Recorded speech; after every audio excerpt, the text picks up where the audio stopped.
तो चलिए दोस्तों, आज जो है फिर हम क्वेश्चन नंबर 6 को सॉल्व करेंगे 13.3 का। बोलता है विमाओं 5.5 सेंटीमीटर गुना 10 सेंटीमीटर और 3.5 सेंटीमीटर वाला एक घनाभ बनाने के लिए 1.7 सेंटीमीटर व्यास और 2 mm मोटाई वाले कितने चांदी के सिक्के को पिघलाना पड़ेगा। तो चलिए, यहाँ पर दो आकृतियां हैं मेरे सामने। एक तो जो बनाया गया है दोस्तों वो क्या है, घनाभ है, और दूसरा क्या है, वह जो है चांदी के सिक्के बनाए गए हैं जो बेलन के आकार के होंगे। जरा ध्यान से समझते हैं। अब यहाँ पर क्या करना है, तो सबसे पहले घनाभ की आकृति मैं आपको दिखाना चाहूंगा। ये देखिए,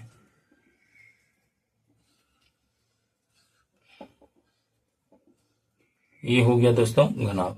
अब इस घनाभ को बनाने के लिए चांदी के सिक्के की जरूरत है। तो ध्यान से देखिए, चांदी का सिक्का इस तरह बनेगा दोस्तों, ठीक है। अब इसके ऊपर भी उसी तरह सिक्का डाला जाएगा, ठीक है। तो यहाँ पर जो दिया गया है इसकी बीमाएं देख लीजिए क्या क्या है। तो ये जो है चांदी के सिक्के और घनाभ का जो है बीमा क्या क्या कहता है। तो बीमा तो इसका दिया गया है, किसका, घनाभ का, और चांदी के सिक्के का जो है व्यास दिया गया है। तो इसका व्यास क्या है, इसका व्यास जो दिया गया है दोस्तों वह है 1.75 सेंटीमीटर, ठीक है। और इसका जो है मोटाई कितनी है, तो 2 mm है। मोटाई कितनी है, 2 mm, ठीक है दोस्तों। अब चलिए मैं दिखाता हूं आपको घनाभ के लिए। तो घनाभ का जो बीमा है पहले वो जान लीजिए। घनाभ के लिए, तो घनाभ के लिए क्या है, तो घनाभ के लिए L का वैल्यू कितना है, तो दिया गया है इसमें 5.5 सेंटीमीटर।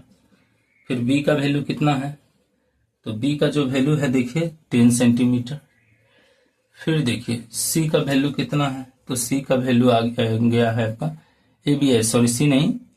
LBH होता है, तो H का वैल्यू कितना है, तो ये हो गया 3.5 सेंटीमीटर, ठीक है। अब ये तो आ गया हमारा। अब देख रहे हैं कि सिक्का का जो है व्यास क्या दिया है और सिक्का का जो है फिर मोटाई क्या है। तो सिक्के के लिए सिक्के का व्यास बराबर, सिक्के का व्यास कितना है 1.75 सेंटीमीटर। सिक्के का व्यास हो गया दोस्तों 1.5 सेंटीमीटर, 1.75 सेंटीमीटर। आर निकाल लीजिए इसका। आर कैसे निकलेगा, 1.75 सेंटीमीटर बटे कर देंगे 2, तो इसका क्या निकल जाएगा हमारा, इसका निकल जाएगा त्रिज्या। अब इसकी मोटाई, इट मीन्स H दिया गया है, H कितना है 2 mm। कितना दिया गया है दोस्तों, 2 mm। जरा ध्यान से देखिए, सभी यूनिट सेंटीमीटर में है, जबकि मोटाई कितनी है, तो मोटाई mm में है। इसको पहले बदलना होगा। बदलने के लिए हमको क्या करना होगा, 10 से जब भाग देते हैं तो यह सेंटीमीटर में चलाता है, अर्थात 0.2 सेंटीमीटर, ठीक है दोस्तों। अब हमको करना क्या है, सिक्के को पिघला कर जो है घनाभ बनाना है। सिक्के को पिघला कर क्या करना है, घनाभ बनाना है। तो ऐसे स्थिति में क्या होगा, हमको निकालना होगा सिक्कों की संख्या। तो सीधा सीधी हिसाब किताब है, सिक्कों की संख्या निकालने के लिए क्या करना होगा, घनाभ के आयतन में एक सिक्के के जो है आयतन से भाग देना पड़ेगा ताकि इसका वैल्यू चला है। चलिए तो लिखते हैं, क्या लिखना होगा दोस्तों, तो चूंकि हमको चाहिए क्या, सिक्के की संख्या चाहिए, क्या चाहिए, सिक्कों की संख्या चाहिए। तो यहां पर क्या हो जाएगा, तो देखिए यहां पर ध्यान से देखिएगा दोस्तों। तो यहां पर जो है सिक्के की कुल संख्या निकालना होगा, सिक्के की कुल संख्या बराबर। अब सिक्के की संख्या निकलेगा कैसे, घनाभ के आयतन में एक सिक्के के आयतन से भाग देना होगा, एक चांदी के सिक्के के से जो है भाग देना होगा। तो एक चांदी के सिक्के का आयतन बराबर, ध्यान से, तो एक चांदी के सिक्के का आयतन, यहाँ पर क्या होगा, LBH घनाभ का आयतन हो गया, और एक चांदी के सिक्के का जितना आयतन होगा उससे अगर हम भाग देते हैं तो नंबर ऑफ सिक्कों की कुल संख्या हमको पता चल जाएगा, अर्थात चांदी के जो है सिक्के की संख्या का पता चल जाएगा, ठीक है। चांदी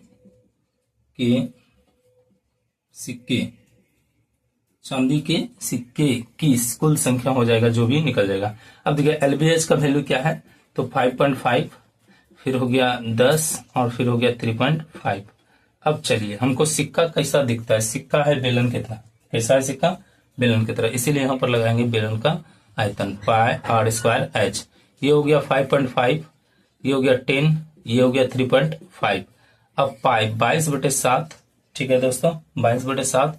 और देखिए आर का वैल्यू इसमें कितना है, तो 1.75/2 और इंटू हो जाएगा 1.75/2, ठीक है दोस्तों। और यहाँ पर एच का वैल्यू कितना आया है, 0.2 आया है, यही तो है। अब चलिए इसको हम सॉल्व करते हैं दोस्तों, देखिए सॉल्व कैसे होगा। तो यहाँ पर क्या क्या करना होगा, ध्यान से समझिए। सबसे पहले मैं सबका पॉइंट रिमूव करता हूं, तो यह हो गया 55 और गुना हो जाएगा 10 और गुना हो जाएगा 3.5। इसका जैसे मैं सबका पॉइंट रिमूव करूंगा तो नीचे 10 चला आएगा, क्या आ जाएगा, इसके बदले 10 आएगा नीचे। और देखिए इसके बदले भी क्या आ जाएगा, 10 आ जाएगा, इसके बदले भी 10 पॉइंट के बदले, और इस पॉइंट के बदले यहाँ नीचे 10। अब क्या है ये नीचे 22/7, और इसका पॉइंट रिमूव कीजिए 175 और बटे हो जाएगा 2, तो गुना हो जाएगा कितना 100, और फिर हो जाएगा 175, तो इसका जो है पॉइंट रिमूव करेंगे तो क्या आ जाएगा गुना 100, और ऑलरेडी गुना जो है 0.2 है दोस्तों, ठीक है। आगे देखिए दोस्तों, आगे मुझे क्या करना है, तो आगे अब इसको सॉल्व करना होगा दोस्तों। जो कैंसिल हो सकता है उसको आप कैंसिल कर दीजिए। तो सबसे पहले देखिए कि मैं कुछ जो है नंबर को, अच्छा इसका भी पॉइंट बढ़ा दीजिए यहाँ से दोस्तों 0.2 का, तो ये हो जाएगा 2 कितना 10 आ जाएगा, ठीक है, 2/10। अब जो है इसको पहले सीधा करते हैं, तो यह आगे कितना, तो 55 और गुना हो जाएगा 10 और गुना हो जाएगा 35। उसके बाद देखिए ये 7 कहाँ है, तो नीचे ऊपर चला जाएगा दोस्तों, और ये 2 जो है नीचे ये भी चला जाएगा ऊपर। फिर देखिए ये भी 2 नीचे है, सॉरी ये 2 को कैंसिल भी कर सकते हैं, यहाँ से कैंसिल कर दीजिए, कैंसिल हो गया, ठीक है। अब देखिए नीचे क्या क्या बच गया हमारा। सबसे पहले तो नीचे नीचे आप कैंसिल कर दीजिए, यह देखिए 10 गुना 10 100 होता है, 100 कैंसिल हो गया दोस्तों। तो अब देखिए नीचे क्या बचा है, तो 100 और गुना 10, तो यहाँ लिख देंगे 100 और गुना 10। अब देखिए यहाँ पर क्या बचा मेरे पास, यहाँ पर बच गया 22 गुना 175 गुना बच गया 175, ठीक है दोस्तों। अब इसको हमको कैंसिल करना है और हम इसको कैंसिल करेंगे दोस्तों। ध्यान से देखिएगा, मैं इसको कैंसिल करने जा रहा हूं। कैसे कैसे कैंसिल होगा, सबसे पहले देखिए कि 2 से जो है आप इसको कैंसिल कीजिए, किसको 22 को, 11 बार में कैंसिल होगा, 11 से कटाइए इसको, कितना बार में 5 बार में, हो गया 11 × 5 = 55।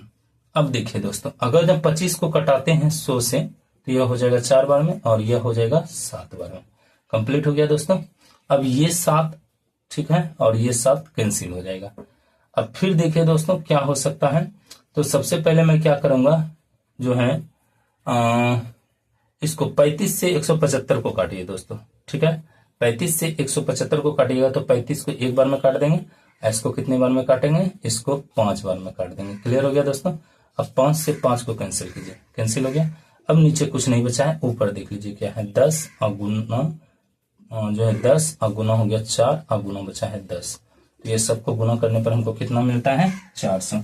अर्थात घनाभ बनाने के लिए हमको कितने सिक्कों की जरूरत होगी, 400। तो लिख देंगे अतः घनाभ बनाने के लिए घनाभ बनाने के लिए 400 चांदी के सिक्कों की आवश्यकता है। टोटल 400 अगर जो चांदी का सिक्का देते हैं तो घनाभ बनकर हमारा रेडी हो जाएगा। ठीक है दोस्तों, वीडियो को देखने के लिए धन्यवाद दोस्तों। लाइक करें, सब्सक्राइब करें एंड शेयर करें, और इस तरह का नोटिफिकेशन पाने के लिए आप सब्सक्राइब जरूर कर लें। मिलते हैं अगले वीडियो में। Thank you, bye bye.